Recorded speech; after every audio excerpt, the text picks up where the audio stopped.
So what is wisdom? Most industrial organizational psychologists will tell you that intelligence is the strongest predictor of success in leadership roles. Okay, there's a ton of research that shows that. Well, I know a lot of very smart people who are really not all that great leaders. And I also know some pretty great leaders who don't score all that well on intelligence tests. So what's the difference? In my mind, it's intelligence plus, it's wisdom. And what wisdom is, from my perspective, experience-based perspective, having the ability to process what's going on and deliver it in a way to others that is meaningful. So think for a moment, who is the wisest person you know? The wisest person you know. As I ask that, how many of you think of a family member? Did anyone think of a family member? To me, the wisest person I know is my dad. He's a wise person. He's wise because he knows me very well. He's able to guide my decisions. He's able to put up the mirror and say, you know, you may not be thinking about this properly. It may be worthwhile to think about this a slightly different way. So this idea of having perspective, it needs to be experience-based, and the communication part of it is key as well. So how does wisdom show up different in the C-suite compared to the board seat? Well, in the C-suite, to be a wise leader means making decisions. I mean, as an executive, you are evaluated based on your decisions. So wisdom is really related to your judgment as a senior leader.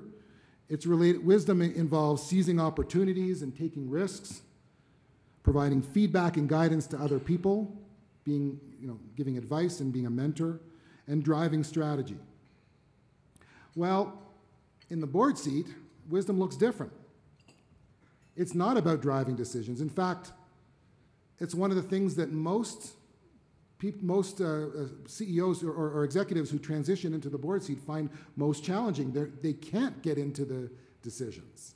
Instead, it's about providing advice, providing recommendations. It's about seeing around corners and always about based on your experience. I've kind of seen this before, and you need to maybe think about things a little bit differently. It'd be worthwhile. It's also about asking the right questions. Very different from asking the right questions, pointing things out based on your experience, than actually driving the decisions themselves. Okay, so that's kind of the first intangible that I'll talk about. Now, how do you build wisdom? Can you actually get wiser? The good news is yes, you can get wiser. The first thing you need to do is to seek out new ideas. So you can do this through a variety of ways. I always advocate for reading. There is value. You get wiser by reading good books, reading the newspaper. I think it's critical. You get wiser by travel. If you go out to a far-off place, you learn about different cultures and you learn how different people do things. It makes you wiser. You also get wiser by being around other wise people. I also advocate and would encourage all of you to get wiser as a senior executive. One of the biggest challenges that I've seen is taking time to step back and think about the big issues, the bigger picture.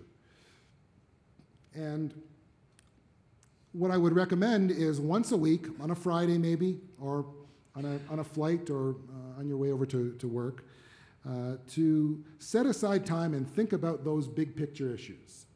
What decisions did I make this week? What actions did I take? What were the dumbest decisions I made this week? Who needs my help right now?